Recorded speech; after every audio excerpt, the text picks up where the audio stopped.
A extensão de mar sob a tutela do Estado português é, neste momento, a terceira maior da União Europeia e a 20ª maior do mundo.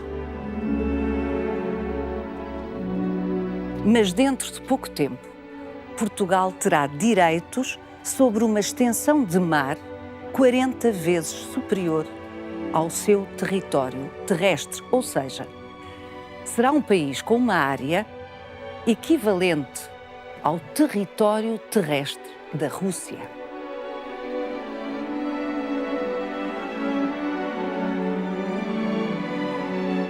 Mas com os direitos vêm também as responsabilidades. E uma delas prende-se diretamente com a história. Ao longo dos tempos, muitos naufrágios ocorreram em águas portuguesas, muito particularmente na Barra do Tejo, porta de entrada daquela que foi, durante séculos, a capital de um império com possessões um pouco por todo o planeta.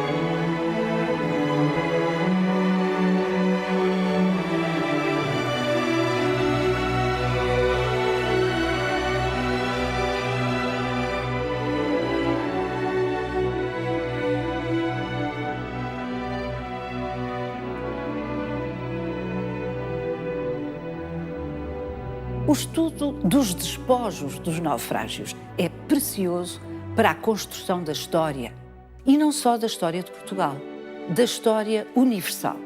É que há navios portugueses naufragados por todo o mundo e só à entrada do Tejo naufragaram navios de todos os continentes.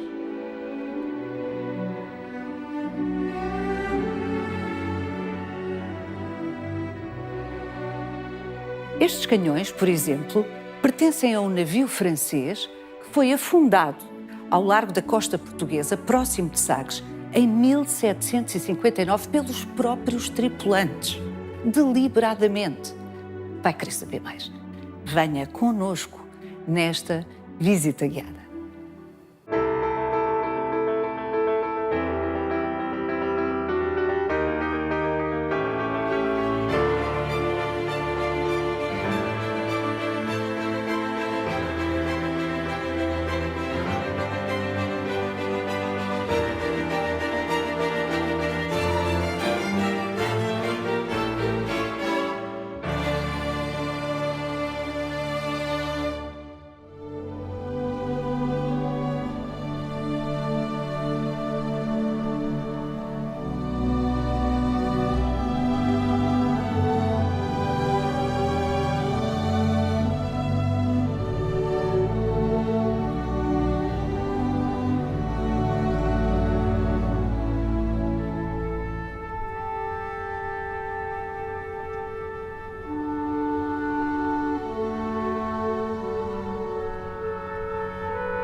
José António Bettencourt, à entrada do Rio Tejo, por aqui, ocorreram naufrágios ao longo dos tempos de navios provenientes de praticamente todos os continentes.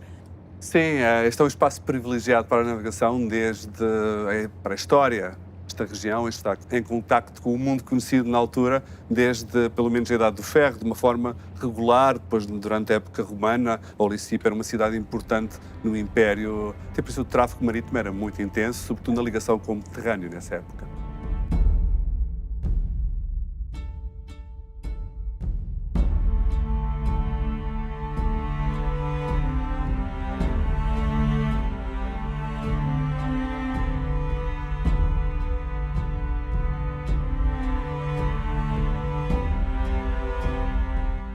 depois, com a expansão marítima europeia, que se inicia no século XV pelo Atlântico, Lisboa passa a ser o centro de um grande império marítimo, onde confluem todas as rotas provenientes um pouco de todo o mundo. O José António Betancourt é arqueólogo subaquático. Quantos naufrágios estão inventariados só aqui na Barra do Tejo? Nas fontes históricas, nós temos referência a cerca de 1.100 acidentes marítimos desde o século XV, XVI até o século XX, neste espaço. 1.100 à volta disso, de acidentes Portanto, marítimos. registados por escrito. O mais antigo é do século XII, é uma referência no arquivo, em documentação escrita medieval. Depois temos um número crescente de referências em documentos escritos posteriores ao século XVI, é quando a burocracia se vai tornando mais ativa e vai registando de uma forma mais regular os acidentes que vão acontecendo na barra. E por isso, para o período entre o século XVI e o século XVIII, temos a volta de 60 naufrágios, para o século XIX e para o século XX temos um número muito maior, porque temos toda a documentação escrita, que vai desde jornais até aos processos oficiais que vão sendo produzidos pelo Estado para controlar aquilo que está a acontecer no mar. Ou seja, a documentação escrita não corresponde, e isto é um discurso habitual no universo da arqueologia, ao que se passou efetivamente. De todo. Não é? Portanto, se há 20 naufrágios documentados, isto corresponderá a um número exponencialmente superior.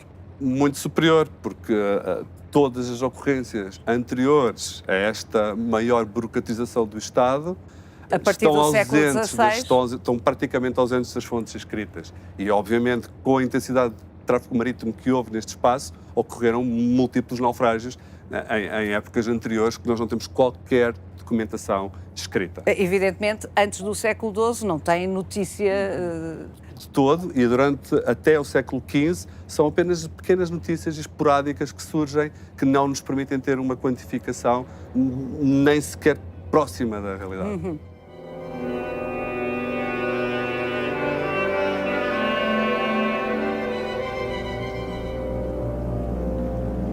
Os naufrágios ocorriam tanto aqui na Barra do Tejo porque a barra é difícil de flanquear.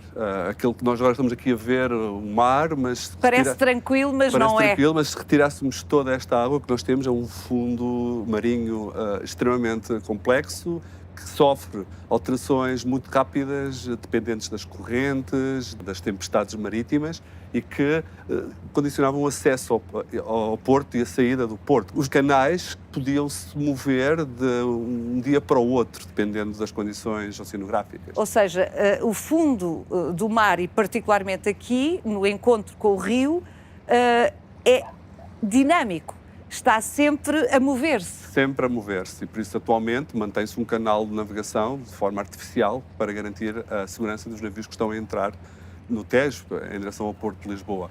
No passado, os navios que tentavam entrar com condições oceanográficas adversas e sem um apoio de pilotagem, corriam um risco de encalhar num dos bancos submarinos que desde sempre marcaram esta paisagem marítima e são recorrentemente cartografados pelo perigo que representam para a navegação. Na Barra do Tejo temos, por vezes, naufrágios sobrepostos, porque ocorrem nas mesmas áreas em tentativas frustradas de sair ou de entrar no Tejo.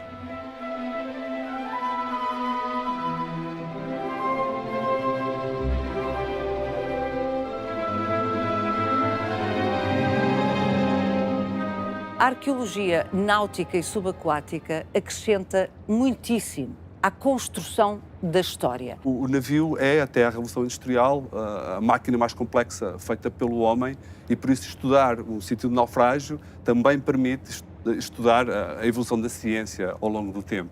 A documentação escrita que existe sobre a arquitetura naval, por exemplo, não nos permite perceber a anatomia, como é que o navio era construído. E só a arqueologia que permite analisar o processo construtivo de um navio.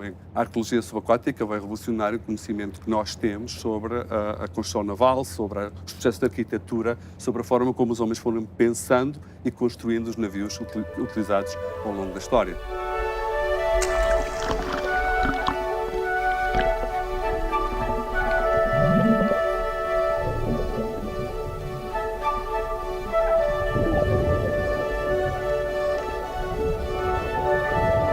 quando para o comum dos mortais se diz património histórico subaquático,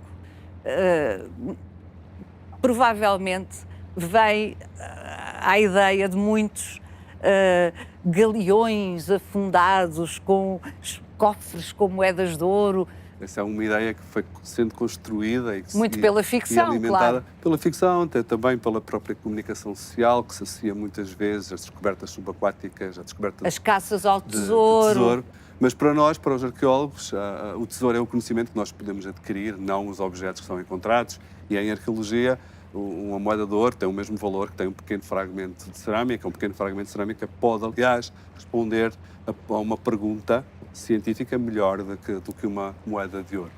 Em Portugal, a caça ao tesouro, a recuperação de objetos do fundo do mar com objetivos económicos é proibida desde já há muito tempo e por isso todo o trabalho que é desenvolvido é com fins científicos para recolher informação histórica que nos permita alimentar um discurso sobre o passado, sobre o passado humano.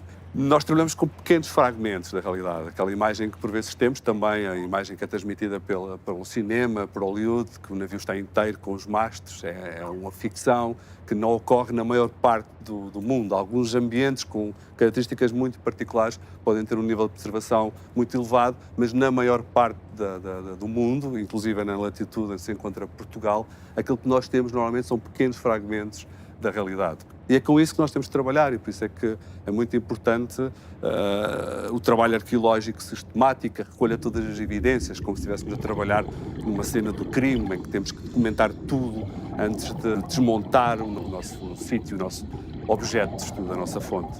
A arqueologia náutica e subaquática é uma disciplina recente.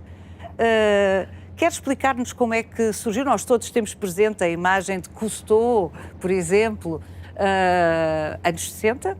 É um pouco antes. E a imagem do Cousteau não é errada, porque é a invenção do escafandro autónomo pelo Cousteau e pelo Émile Gagnan na década de 40, no final da Segunda Guerra Mundial, que vai permitir depois o desenvolvimento das ciências do mar, das ciências marítimas, porque vai permitir um acesso muito fácil ao fundo do mar, porque os cientistas puderam aprender a mergulhar e tiveram acesso a dados que antes estavam inacessíveis. E isso ocorre ao longo da década de 50 e 60. No Portugal temos que esperar um pouco mais de tempo, só chega no princípio da década de 80, quando se fazem os primeiros trabalhos arqueológicos com uma metodologia científica muito sistemática no país. O Dr. Francisco Alves, que tinha uma experiência de arqueologia subaquática em França, quando esteve em França antes do 25 de Abril, é nomeado como diretor do Museu Nacional de Arqueologia e traz essa paixão para Portugal e começa a desenvolver projetos de investigação, nomeadamente a escavação do naufrágio do L'Océan no Algarve, que começa na década de 80. É aí que nasce, que são os primeiros passos.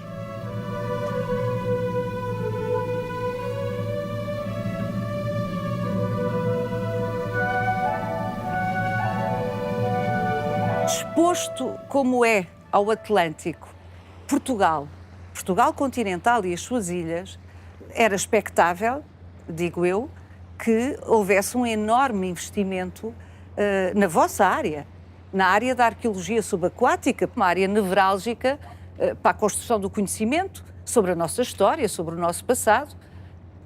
Avançámos muito nas últimas décadas. O Estado português recentemente fez um investimento significativo na construção de um edifício novo para o Centro Nacional de Arqueologia Náutica e Subaquática, que é a instituição que tem como missão gerir o património e a atividade arqueológica desenvolvida em Portugal, mas o próprio CNAS necessita de mais investimento, mais gente e mais espaço. O número de arqueólogos e os meios disponíveis são reduzidos para o desafio que nós temos pela frente, porque nós na costa portuguesa temos naufrágios com múltiplas origens, envolvidos em múltiplas rotas que se vão abrindo a partir do século XV a nível global e que põem em contacto destinos tão diversos como o Japão, a América, ou a Norte da Europa e o Mediterrâneo, ou seja, é um mundo verdadeiramente global que está nas nossas águas, que está submerso no território português.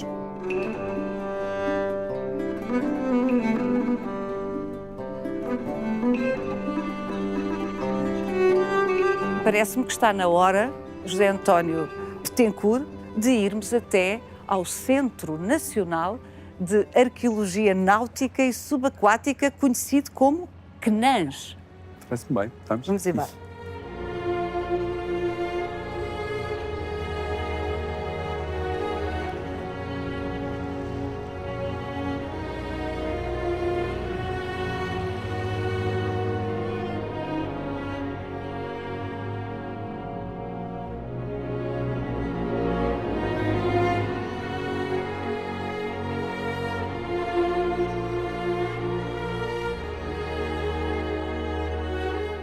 Bem-vindos aqui ao Centro Nacional de Arqueologia Náutica e Obrigado. Subaquática. Estou cheia de curiosidade. Para Vamos ver. entrar? Sim.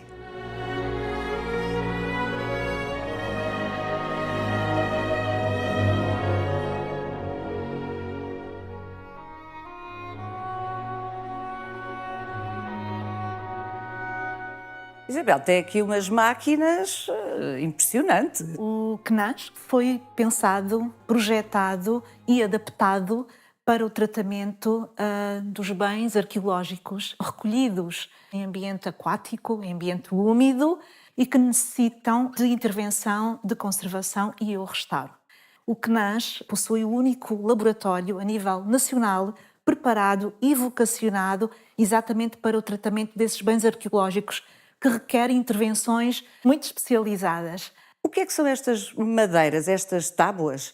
Estas aqui que estamos a ver são tábuas que pertenceram a um navio que foi encontrado na zona do Cais de Sodré, a quando dos trabalhos da linha do metro de Lisboa. E estão neste momento aqui porque registamos cada uma destas peças através de várias técnicas. A fotografia é uma delas.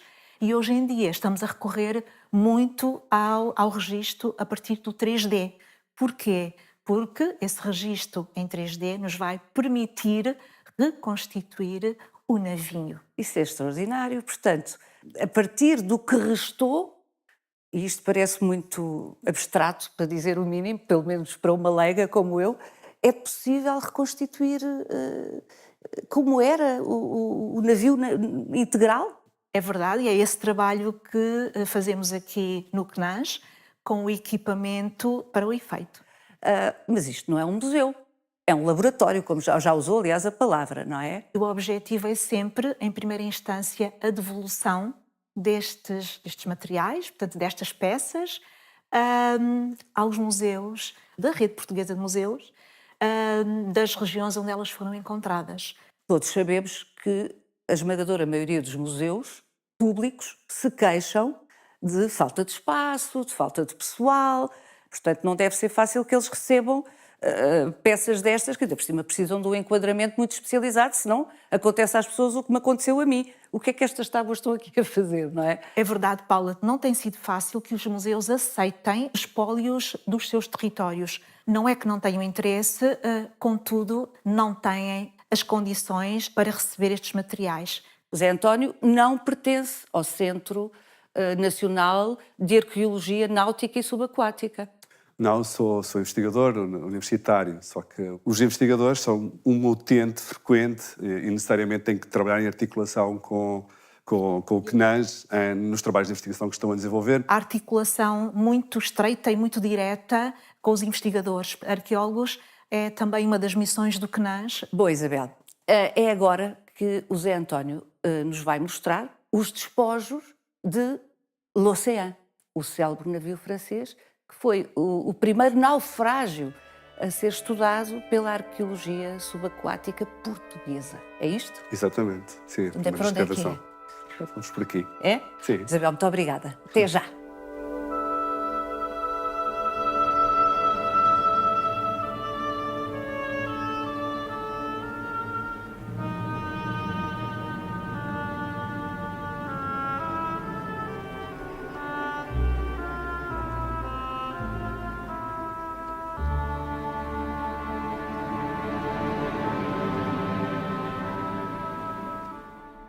São estas as bocas de fogo do L'Océan. Todas decoradas, como os franceses usavam fazer, não é? Sim, como se usava ao longo da época moderna. Além da função militar, era um símbolo de poder. Qual é a história deste navio? É uma história... deste naufrágio. É uma história fascinante que se passa durante a Guerra dos Sete Anos, que é um conflito militar que opõe o Império Britânico ao francês em meados do século XVIII. O L'Océan era um navio almirante da frota francesa do Mediterrâneo, que sai de Toulon com uma frota de 14 navios para se juntar à frota atlântica, e depois da passagem do Estreito de Gibraltar, a frota acaba por se dispersar e entrar em conflito direto com as forças britânicas que estavam a acompanhar a força francesa desde Toulon. Há 2 navios que vão procurar abrigo junto à costa portuguesa, um é o Redoutable, o outro é o L'Océan. Os 2 navios encalham deliberadamente junto à costa portuguesa para evitar a captura pela frota britânica. Já havia um outro navio que tinha sido capturado para evitar a perda de mais 2 navios para o inimigo, que poderiam ser depois reutilizados contra os próprios franceses. Encalharam propositadamente junto à costa portuguesa à procura da proteção da neutralidade portuguesa, na realidade. Eles encalham junto a 2 fortalezas portuguesas esperando Aonde? que... Do lado de Sagres, entre a Praia da Salema e a Praia da Boca do Rio, tentava a proteção do Forte de Almadna, que fica no topo da Arriba, sobre a Praia da Boca do Rio. Então, e depois o que é que seguiu? Encalharam? Os britânicos ignoraram totalmente a neutralidade portuguesa, bombardearam o L'Océan e o navio acabou por explodir. Já depois da maior parte, ou da quase totalidade da tripulação, ter desembarcado e estar a salvo em terra.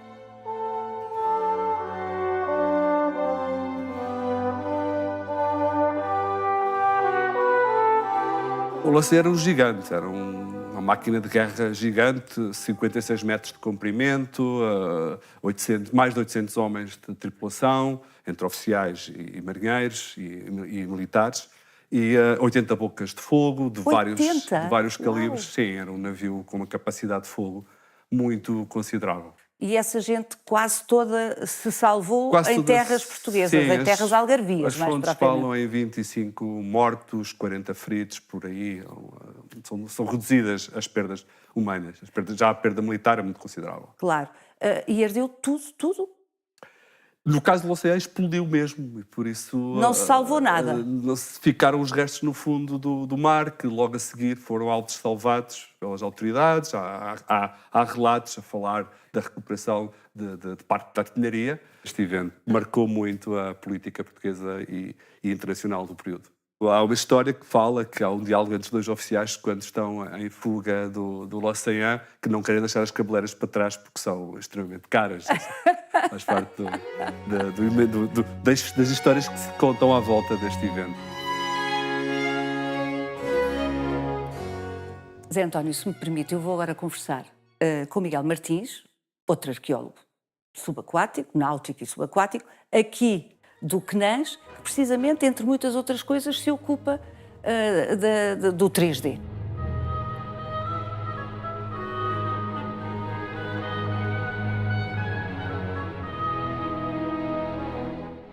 Olá, Miguel Martins.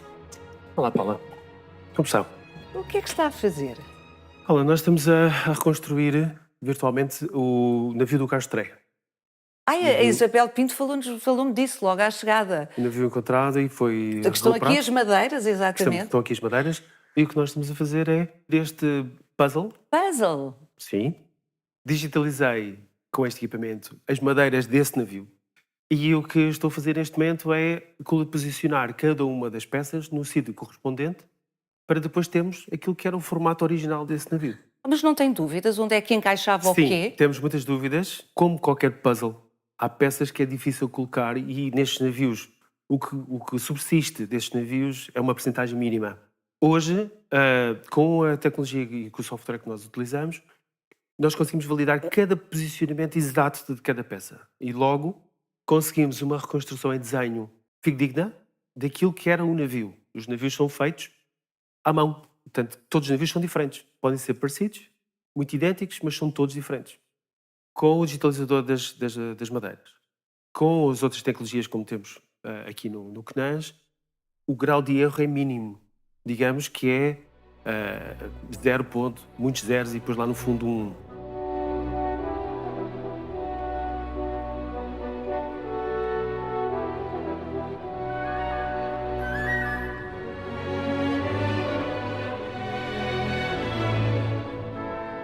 todas estas reconstruções assentam numa harmonia entre a arqueologia, a história, a conservação, as ciências da natureza, porque, na verdade, o navio também começa na floresta, não começa no estaleiro. Tem toda a razão, nunca tinha pensado nisso. Portanto, também colhe a informação aqui neste laboratório, Também no CNES, sobre a natureza das madeiras? Nós conseguimos, aqui no CNES, apurar informação sobre a árvore que deu origem à peça do navio e, através das madeiras dos navios, conseguimos chegar à floresta e às práticas florestais Fantástico! para a construção naval. E que tipo de informação para a história, para a construção da história, é que essas análises contribuem? Serve, por exemplo, para perceber se a madeira é de cá, portanto, da Portuguesa ou da Península Ibérica, ou se é madeira já importada. E a evolução técnica que os estaleiros tiveram pela importação de madeira, que não é madeira que os carpinteiros estavam habituados a trabalhar. Navios de bandeira portuguesa, construídos com madeiras que não são os autóctones da nossa Península Ibérica. São, por exemplo? São, por exemplo, da Índia, são, por exemplo, mais tarde do Brasil, e até a mistura. Reparações, consegue-se observar reparações em que o navio, os vestígios, são essencialmente construídos de madeiras ibéricas, mas que têm reparações com madeiras da Índia, do Brasil ou de outros pontos que, entretanto, os portos por onde passaram. Isso é extraordinário. Ou seja, através destas análises aqui no CNAS, os senhores conseguem quase, em certos casos, dependendo da informação recolhida, evidentemente, já nos explicou, reconstituir itinerários. Sim, claramente, claramente. O sobro, que é tão português, ou o carvalho português, que lá está, tão ibérico e tão português, e depois tem madeiras tropicais associadas e encaixadas umas nas outras, prova de que passaram por este porto e por aquele porto e tiveram estes itinerários. Bom, Miguel, se conseguem fazer isso, presumo que a parte da datação seja a coisa mais simples para o CNAS. A datação que nós aqui conseguimos fazer é a datação em que as árvores foram cortadas para construir estes navios. Conseguimos não só datar sempre que possível o ano em que a árvore foi cortada e a estação do ano em que a árvore foi cortada. Portanto, isto dá-nos uma precisão muito mais refinada daquilo que foi o navio. Claro que estas datações não se fazem numa única peça de madeira. Tem que se fazer num conjunto de peças de madeira, claro, que nos dá depois uma média e, portanto, a mais jovem ou a mais antiga dá-nos ali um patamar e, portanto, comparativamente com as análises de radiocarbono, dá-nos um período cronológico muito mais refinado. Preciso, não muito é? mais preciso. Conseguiu identificar algum padrão de importação de madeiras para a construção das frotas portuguesas? A partir do século XVII, sem dúvida, os navios começam a ser verdadeiramente construídos com madeira importada do Báltico, porque nossas florestas não têm essa capacidade de fornecer. Vamos lá ver, uma madeira do navio tem pelo menos 60 anos, tem 60 anéis de estrutura, e portanto são 60 anos. São o pai que está a plantar a árvore, ou a girar a árvore, para o filho ir colher. Ou neto. Algumas vezes neto. E portanto, as nossas florestas não têm tempo, não têm tempo de regeneração, não têm espaço, não têm área para conseguir. Ou seja, tanta construção náutica em Portugal exauriu as nossas florestas, extenuou as nossas florestas. Nós não lhes dávamos tempo de crescerem para irmos para a quantidade de navios que estavam a ser produzidos, é isto? Efetivamente. Apesar das diversas políticas protecionistas das florestas e muitas delas dedicadas exclusivamente à construção naval, não tinham capacidade, não era possível. E, portanto, tem que se importar, sobretudo ao Báltico, porque as rotas estavam já implementadas desde a Idade Média e que vão fornecer os paus, os toros, as madeiras para a construção dos navios. Mas, com a importação das madeiras do Báltico, não houve uma alteração significativa em termos da técnica, da tecnologia, da construção. Agora, com a construção dos navios portugueses na Índia e mais tarde no Brasil, a utilização das madeiras locais permitiram, sim, efetivamente, uma alteração tecnológica, técnica, em que os navios começam a crescer, a aumentar e a sua capacidade de carga é exponencial. E, portanto, aí há uma revolução tecnológica em termos da construção naval. As implicações que esse facto teve, nomeadamente, olha, Miguel, no tráfico de pessoas escravizadas, nunca nos ocorre, mas realmente os contributos da vossa área científica para a história, para a construção da história universal, são absolutamente preciosos. Muito obrigada. Vou seguir nesta visita, Miguel. Obrigado, muito obrigada. Paulo.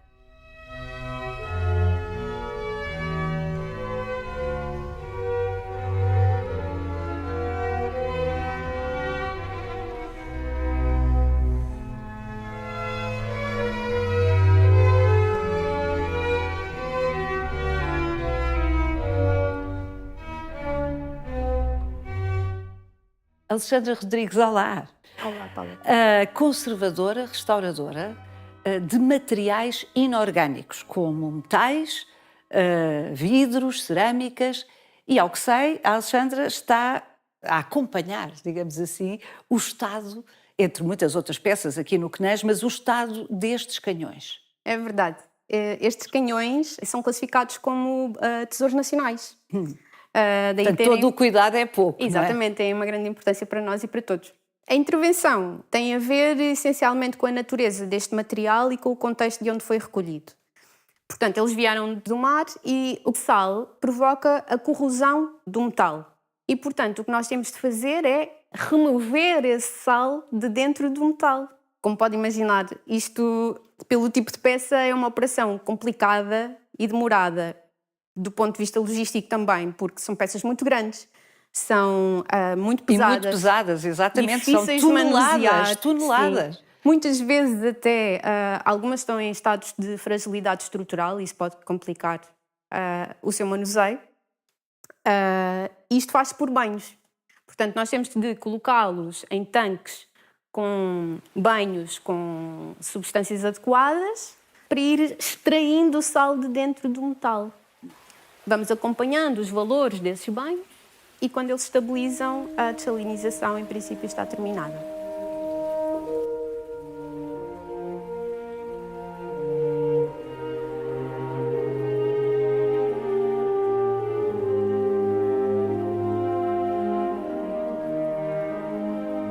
É sempre muito difícil remover todo o sal da liga metálica, senão praticamente impossível. E, portanto, é normal que existam pequenas reincidências da corrosão. Eu já vi ali uma mancha branca, é isso? Exatamente. Branca, verde assim mais fluorescente.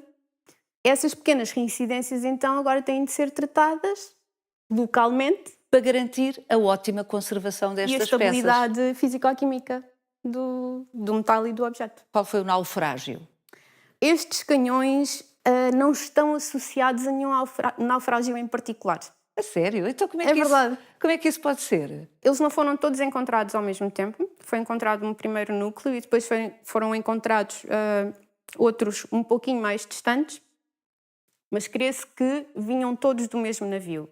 A ideia que se tem é de que o navio podia vir em dificuldades e, portanto, quando o navio está em dificuldades, mas até já está perto da costa, há a tendência de se começar a largar peso para conseguir chegar mais rapidamente à costa e para garantir a segurança do navio, não é? Portanto, isso é uma hipótese? É uma hipótese. Ou seja, não chegou a haver naufrágio? Exatamente.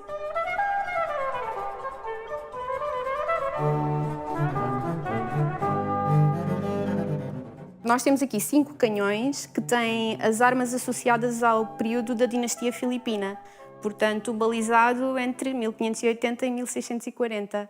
Mas isto é um conjunto de 7. Porquê é que me fala em 5? Porque temos outros 2 que já não têm essas armas. Em princípio são ingleses e, portanto, estes 2 canhões, à boa maneira inglesa, não são decorados. Enquanto... Práticos e diretos ao assunto. Isto é um instrumento bélico, não há cá lugar para decorações. Facilmente se consegue perceber que um navio que esteja munido de um certo número de canhões, se houver algum problema com um, ele tem de ser substituído. E se tiver de ser substituído, pode muito bem ser comprado um outro fornecedor e vir de outra proveniência.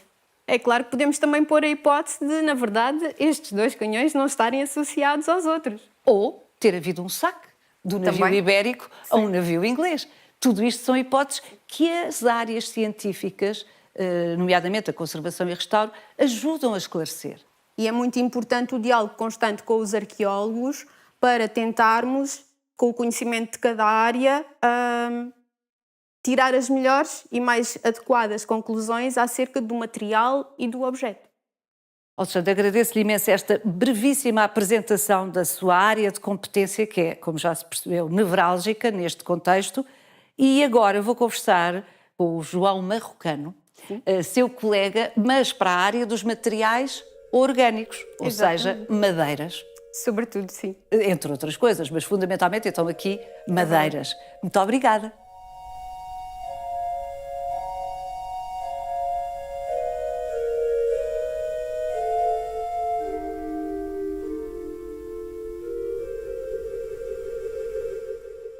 Uau! João Marrocano, mas tem aqui uma sala, uma galeria, nem sei como chamar a isto. Impressionante! O que é que são estes tanques todos? Estes tanques aqui são nós fazemos a consolidação das peças por processos de impregnação. De madeira. De madeira, sim.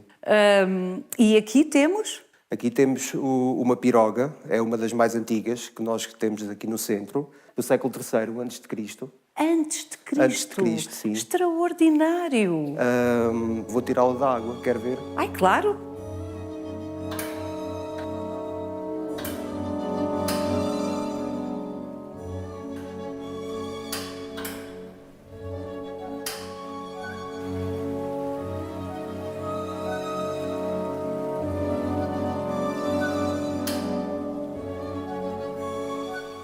Parece que a piroga está a emergir do tempo. E recordo aquilo que acabou de nos dizer. Século III antes de É Cristo. verdade. Foi achada no Rio Lima, perto da freguesia de Lanheses. Pessoas que andavam nas suas atividades normais durante o rio, provavelmente a fazer pesca, e encontraram esta peça. Ela tem cerca de 7 metros de comprido e de largura tem cerca de 80 centímetros. É um tronco de uma única árvore de carvalho e foi toda Uau. escavada no mesmo tronco.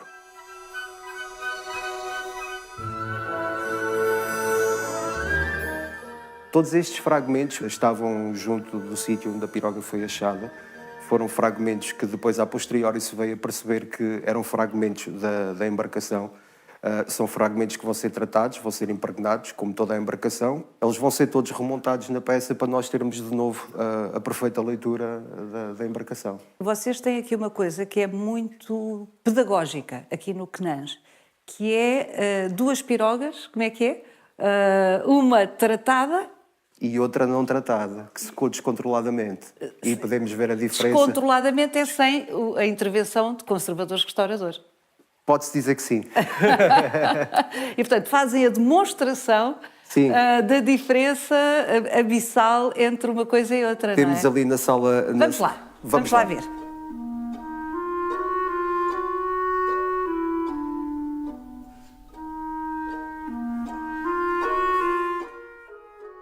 Então, Paula, olhando para estas 2 peças, qual é que acha que foi tratada e a que não foi tratada?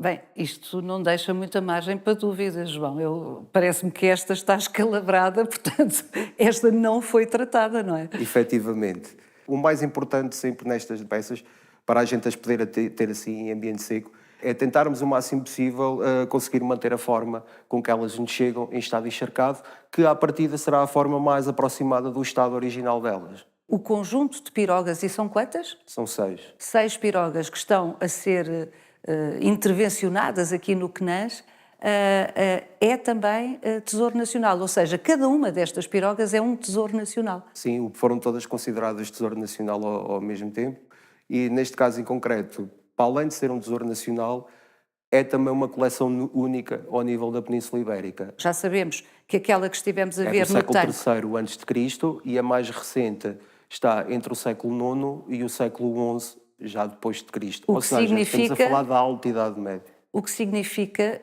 que esta forma De navegar no de rio. navegar no rio atravessa os séculos, não é? Vocês aqui têm provas materiais que entre 200 e tal anos antes de Cristo até ao ano 800 depois de Cristo, continuava a ser um era meio sempre utilizado. sempre a mesma técnica, o E que é ainda há extraordinário. um dado mais curioso, que no sítio onde elas foram achadas, o sítio ainda hoje se chama o lugar da passagem. De alguma forma indica que seria o sítio onde atravessava o rio De uma margem de para uma a margem outra. para a outra. Fascinante. Muito obrigada, João, por esta Muito breve obrigado, conversa. Vou agora ter com o Pedro Barros.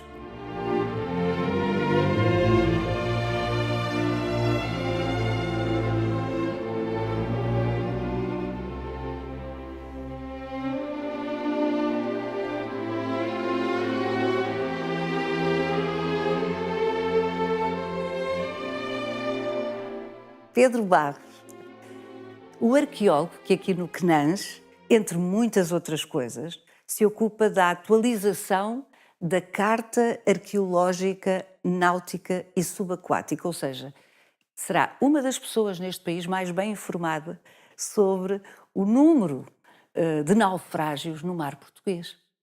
Somos vários. No CNES, neste momento, o que nós temos enquanto referência é cerca de 7.000 sítios arqueológicos nas águas de jurisdição portuguesa, 22.000 peças ou bens arqueológicos à nossa guarda, e temos ainda outra particularidade que é temos 1.500 navios portugueses espalhados pelo resto do mundo. Naufragados no resto do mundo. Exatamente. Os navios de Estado que serviram Portugal. Portanto, seja no tempo da monarquia, seja no tempo da República.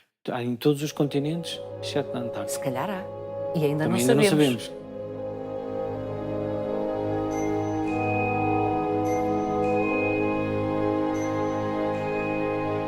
Nestas 7.000 ocorrências patrimoniais que existem no mar português, nós temos também fragmentos da história, não apenas de Portugal, porque esses estão sob a nossa tutela em termos de salvaguarda e proteção, mas também temos a história de 45 países, ou seja, há 45 nações em que os seus barcos naufragaram no que são hoje as nossas águas, o nosso mar. E os despojos desses navios naufragados no mar português pertencem a quem? Ao Estado português ou às nações de origem? Nós temos competências na sua salvaguarda. A sua investigação e conhecimento deve ser feito num espírito de cooperação internacional. Esse é o espírito da Convenção da Unesco que Portugal ratificou.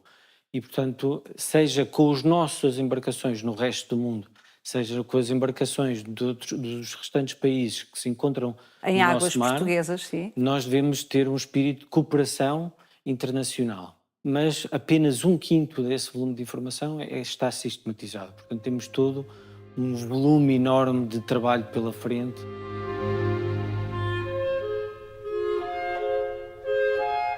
A Zona Económica Exclusiva é uma área em que Portugal tem jurisdição para explorar recursos minerais e recursos vivos no subsolo marinho, portanto no fundo do mar, na coluna d'água, portanto todos os recursos ligados à pesca, e à superfície do mar, portanto ventos e etc, portanto toda a energia eólica, portanto isso são competências na Zona Económica Exclusiva.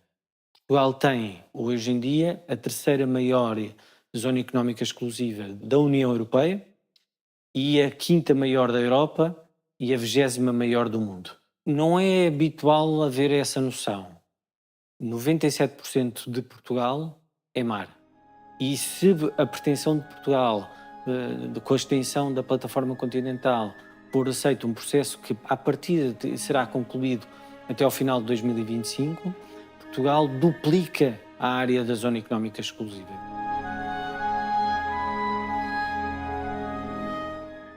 Assim haja dedos para tanta guitarra. Sim. Este é que é o problema, não é? Porque com os privilégios, com os direitos que já enunciou, de exploração de recursos, desse mar todo, enfim, tem que haver investimentos consentâneos, sob pena de ser um recurso ou recursos subaproveitados. No caso da extensão da plataforma continental, a jurisdição de Portugal sobre esse espaço cinge só ao subsolo, ao fundo marinho, tanto aos recursos minerais como aos seres vivos que vivem no fundo marinho. Mas é uma área enorme, Claro. E os recursos, não apenas ligados ao património, mas a todas as instituições que estão ligadas ao mar, têm que, não é duplicar o investimento, mas mais do que A duplicar exponenciar o investimento, não é? na área. Em termos estratégicos, é uma decisão que não temos noção do quanto importante vai ser para o património, para o ambiente, para a indústria farmacêutica, para a indústria da energia, seja da forma indireta, ao nível da robótica, ao nível dos meios logísticos, das plataformas marítimas, dos barcos, da indústria portuária, enfim, é estruturante para o futuro do país. Também é um enorme potencial, não é? Para a construção da história. Com os naufrágios, conseguimos, através da carga dos navios, saber que consumo de alimentação é que as populações tinham. de como eram produzidas as cerâmicas onde esses produtos estavam envasados. Através dos restos de madeira, nós conseguimos perceber como é que é a gestão florestal em determinadas épocas. Nós conseguimos perceber as alterações climáticas que ocorreram ao longo do tempo com a localização dos sítios arqueológicos em determinado local, mas também com a vida biológica que está nos restos destas estruturas. E conseguem eventualmente também acrescentar à história já construída episódios que vocês encontram nas vossas investigações que não interessava à época em que aconteceram ficarem registados na história oficial do país. Há uma série de vestígios arqueológicos que permitem ter essa percepção de coisas que não estavam registadas ou que não foram documentadas ou que a determinada altura alguém quis fazer desaparecer esses episódios. Isso acontece na Primeira Guerra Mundial, em Portugal, portanto houve um episódio à Barra do Tejo em que isso aconteceu, o próprio contrabando e outras cargas que não eram declaradas no inventário das embarcações, também é um objeto da arqueologia subaquática. Não sabemos o que a ciência no futuro ainda nos vai revelar.